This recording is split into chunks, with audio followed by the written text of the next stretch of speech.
Okay, let's dive in. We know so many people dream of opening their own gym, right? Mhm.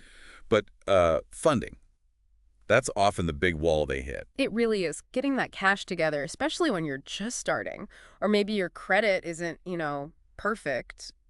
It's tough. Super tough. Traditional banks aren't always lining up, especially for independents, Exactly. They can be pretty risk averse with new ventures or specific industries. which is why we're doing this deep dive today. We found this really useful white paper. It's by jthomas, Mm-hmm. and it lays out some, well, pretty strategic funding options, specifically for independent gym owners. Yeah, what I like about it is that it focuses on alternative things you might not immediately think of outside those standard loan applications. Precisely. So we're going to break down two main paths he talks about. First, these unsecured term loans could be really good for startups, the pre-revenue ones. Right, before the doors even open. Yeah. Yeah. And then we'll switch gears and look at funding based on bank statements. That's more for gyms already up and running. Okay, so two distinct scenarios there. Exactly. So for you listening, the mission here is simple. We want to quickly get you up to speed on these possibilities, give you the clarity, maybe spark an aha moment without drowning you in financial jargon. Yeah, cut through the noise and see if these could work for your situation. All right. Let's tackle the first one. Unsecured term loans for those pre-revenue startups. The key word here is unsecured.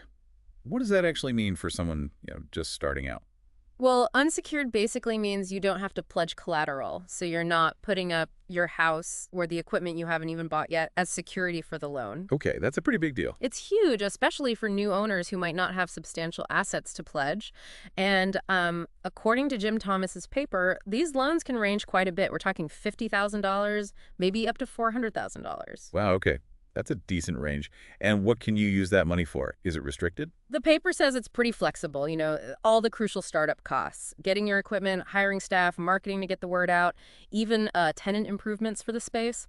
Right, fitting out the actual gym. Yeah. That flexibility must be a major plus. Absolutely. You can direct the funds where you see the biggest need. Plus, the paper mentions fixed terms, so you know exactly what your monthly payments will be. Predictable. Predictability is good in the early days. Definitely. And another interesting point he makes, pre-qualification can often happen the same day. Same day. That's fast. Okay, but there's got to be a catch, right? What do you need to actually get one of these? What are the requirements? Well, as you'd guess, personal credit is pretty important here. The paper flags a minimum score 680, and that's across all three bureaus, Equifax, Experian, TransUnion. 680 minimum. Okay. Yeah, and it also notes that if you're over 700, that's even better. Mhm. Might get you more favorable terms, maybe even a higher loan amount. It shows you've managed credit well before. Makes sense. So solid credit is step one. What else are they looking at? Consistent income is the other big piece. Lenders want stability. The paper specifies at least $50,000 in annual income For how long? for each of the previous 2 years. It helps them gauge your ability to handle the repayments, beyond just the credit score itself. Right. It's the bigger picture of your finances. Yeah. Okay, so let's recap the pros for you listening. No collateral, needed less personal risk, big plus. Flexibility in using the money for what your gym actually needs. Crucial. And potentially faster access to that capital, which could mean opening your doors sooner. Exactly. It can really speed things up, help you grab opportunities, but, and this is important, the paper really stresses it. Yeah. You need that strong credit profile and the proof of income. Right. If your credit's shaky or income's inconsistent, this probably isn't the route. Probably not. No, this one relies heavily on that personal financial history. Okay, so that covers the startup phase pretty well. Yeah. But what about gyms that are already operating?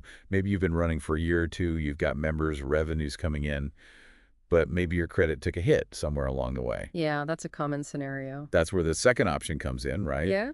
The bank statement-based funding. Exactly. This is quite different. The focus shifts dramatically. It's less about your personal FICO score Okay. and much more about the actual financial performance of your gym, how much cash is flowing through the business. So they look at your bank statements to see the revenue. Precisely. The paper highlights this. If your gym is bringing in, say, $30,000 or more a month in revenue, you could potentially qualify for funding up to 3 times that amount. 3 times monthly revenue. Wow. Yeah, it's a significant multiplier. And it can really open doors for established gyms, even if the owner's personal credit isn't stellar. The business's health is the key factor. So the business itself proves its viability through its revenue. That's the idea. Your track record of bringing in cash speaks volumes in this model. And what would gyms typically use this kind of funding for? Is it for expansion, upgrades? All of the above, really. Expanding the facility, maybe opening a second location, upgrading equipment is a big one. Sure, keeping things fresh. Or maybe funding a big new marketing push, or just boosting working capital for smoother operations and, future growth plans. Gotcha. So the big advantage here for you listening, especially if your credit isn't perfect but your gym is doing well, Yes. is this offers a path to funding that might otherwise be clowning off. Yeah. It values the business's actual performance. Right. It acknowledges that a profitable business is a good bet, regardless of past personal credit issues. And the paper also suggests it can be faster than traditional loans sometimes. Because they're looking primarily at the bank statements. Largely, yes. Analyzing that recent cash flow can often be more straightforward than a deep dive into years of personal credit history. Okay, makes sense. But what are the important things to keep in mind here, the catches, if you will? Well, consistency is key. Lenders need to see consistent and demonstrable revenue. Big dips or erratic income could be a problem. So steady cash flow is crucial. Absolutely. And naturally, you'll need to provide those recent bank statements for review. They'll analyze them pretty thoroughly to understand your cash flow patterns. Makes sense. They need to verify the numbers. Of course. Okay, great. So wrapping this up, we've looked at two really distinct funding strategies from Jim Thomas's white paper. For startups, it's the unsecured term loan, hinges heavily on good personal credit and income. That's the profile there. And for existing gyms, it's this bank statement funding, where the focus really shifts to strong, consistent business revenue. Two different tools for different situations, essentially. And picking the right one, well, that's vital, whether you're just launching or trying to grow an established gym. Absolutely critical. So if you're listening and thinking, one of these sounds like it might fit me, what's the next logical step? Well, the paper strongly advises talking to the experts. Financial advisors, maybe funding specialists, ideally ones who really get the fitness industry. Someone who knows the specifics of running a gym business. Exactly. They can help you figure out your eligibility properly and see which option truly aligns with your specific goals and where your business is right now. And the paper actually gives contact info for further exploration, right? It does. It mentions reaching out to Jim Thomas himself. His number is listed as 214-629-7223. Okay, 214-629-7223. And his website, fmconsulting.net. That's fm-consulting.net. As resources for, more personalized advice. Good to have those direct resources.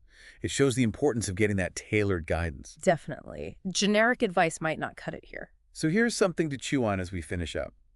Think about your gym or your gym idea. Where are you right now? And where do you want to be?